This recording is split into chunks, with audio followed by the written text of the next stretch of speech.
청약이 특별한 기술이 필요한 것이 사실 아닙니다. 그냥 사람들이 어떤 생각을 할까, 그 심리적인 측면에서만 이해를 해도 큰 수익을 낼 수 있는데요. 제가 그간의 이야기를 말씀드리면 누군가에게는 도움이 되지 않을까라는 생각에서 이 자리에 앉게 되었습니다.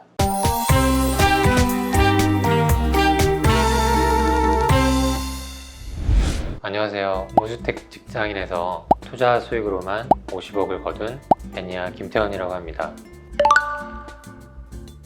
제가 결혼하고 나서 저희 어머님이 저에게 준 선물이 있었습니다. 그것은 바로 청약 통장인데요. 그리고 그 통장을 통해서 인천 청라의 어떤 아파트에 당첨도 되었습니다. 좋은 동수에 당첨이 되었는데도 결국 그 아파트를 계약하지 않았습니다. 근데 그 아파트는 몇 년이 지나고 나서 분양가만큼의 프리미엄이 붙었고, 저는 그때 그 일을 계기로 내가 스스로 공부해야겠구나, 그리고 아파트 청약에 대해서 좀 깊이 알아보고 누구보다 이 분야에 대해서 전문가가 되면 어떨까라는 생각을 해보게 되었습니다. 제가 처음에 5천만 원 가량 있었고 투자를 해야겠다라는 마음을 먹고 나서 이제 처가로 들어가면서 약 한 1억 원 정도의 투자금을 시작했습니다. 청약은 장점이 굉장히 많은데요. 바쁜 직장인, 아이를 키우는 워킹맘들에게 굉장히 유리합니다. 계약하고 나서 입주 때까지 전혀 신경 쓸 일이 없거든요. 그리고 두 번째로는 부동산 투자 중에서 소액 투자, 분양가의 10%만 있으면 되기 때문에 작은 계획을 세우는 데서 굉장히 유리하고요. 세 번째는 앞으로 신축이 될 아파트이기 때문에 시세 상승에 대한 기대감을 가질 수 있습니다. 사회초년생분들은 청약은 나랑 관계가 없는 일이라고 해서 가입을 안 하시거나 아니면 오랫동안 만들어 온 통장을 해지하는 경우도 보면 종종 있거든요. 근데 저는 청약 통장에 꼭 가입하시고 월 10만 원씩 꾸준히 납입하셨으면 좋을 것 같습니다. 왜냐하면 월 10만 원이 공공분양에서 최대 인정금액이고, 가점이 높고 낮음을 떠나서 청약 통장이 있는 것만으로도 무주택자라면 기회가 많이 주어지기 때문에 꼭 가입하시고 예치금도 넣으셨으면 좋겠습니다. 분양을 공부하다 보면 이를 통해서 수익을 낼 수 있는 구조가 다양하게 있습니다. 사실은 다양한 상품의 분양이라는 것이 존재하거든요. 그래서 이를 통해서 단기 수익을 낸 분들도 실제로 많이 있고요. 최근에도 한 오피스텔 분양권을 당첨받아서 즉시 전매해서 한 500만 원 정도의 수익을 낸 수강생 사례도 있었습니다. 기존에 주택이 있는 분들이라면 사실은 아파트 청약으로 당첨되기는 지금 상황에서는 사실 쉽지는 않습니다. 그렇기 때문에 프리미엄 매수한 후에 기존 주택을 매도하는 방향도 고려해 보시면 좋겠습니다. 이 재개발 구역을 한번 유심히 보시면 좋을 것 같아요. 그런 곳들은 일반 청약을 하면 그 지역 일대가 변하면서 사람들의 시선이 많이 달라지기 때문에 시세 상승의 여력이 좀 더 크다고 봅니다. 이번에 나온 책 제목은 아파트 청약 이렇게 쉬웠어입니다. 책 제목처럼 아파트 청약이 무엇인지, 그 다음에 어떻게 해야 되는지 모르는 분들에게 최대한 쉽고 다가갈 수 있게 썼고요.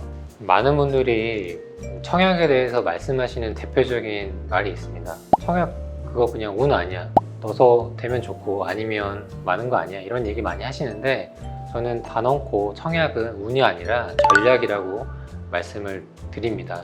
실제로 제가 이를 통해서 정말 많은 청약에 당첨이 됐고, 저뿐만 아니라 수강생도 정말 많은 당첨 사례가 나왔습니다.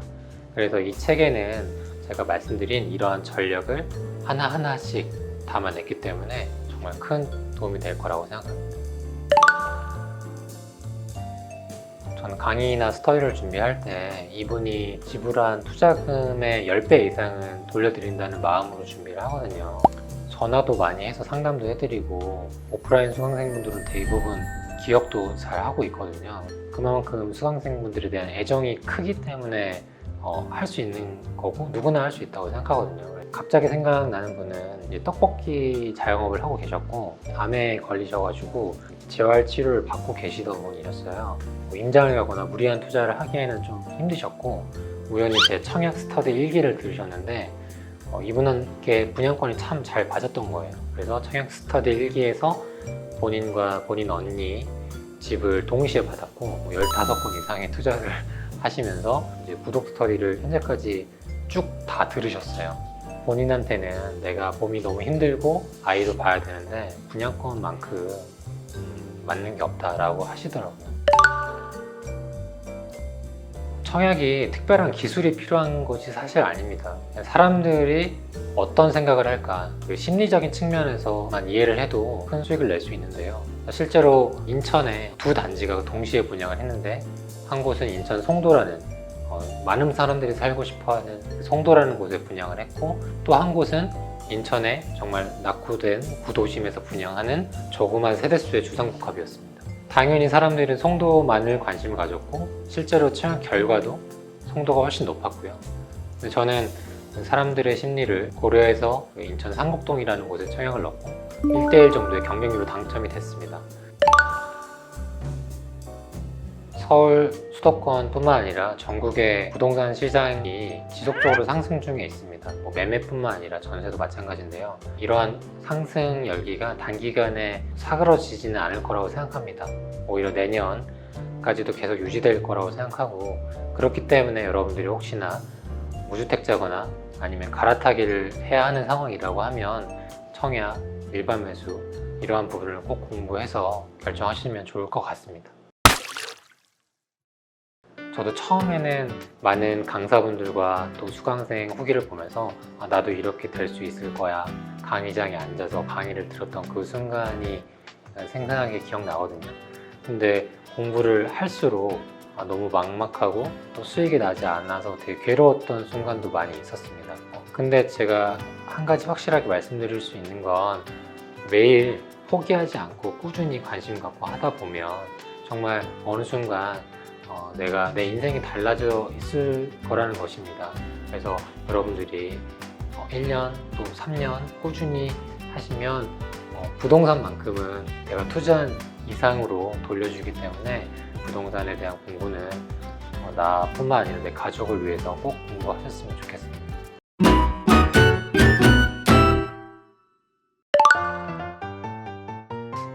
처가다리가 확실하게 장단점이 있었던 것 같습니다. 아이를 보육해 주시는 측면에서는 감사했고, 또 제가 주말마다 공부하러 나갔었거든요. 또 반면에 불편한 점도 있었습니다. 집에 오면 소파에 앉아서 TV도 보고 싶고 누워있고 싶고 했는데 장인어른도 계시고 장모님도 계시니까 그런 부분은 꿈도 꿀 수 없었고, 장모님도 편한 복장 못 입었으니까 그분들도 힘들지 않으셨어요? 맞습니다. 많이 감사하고 있습니다.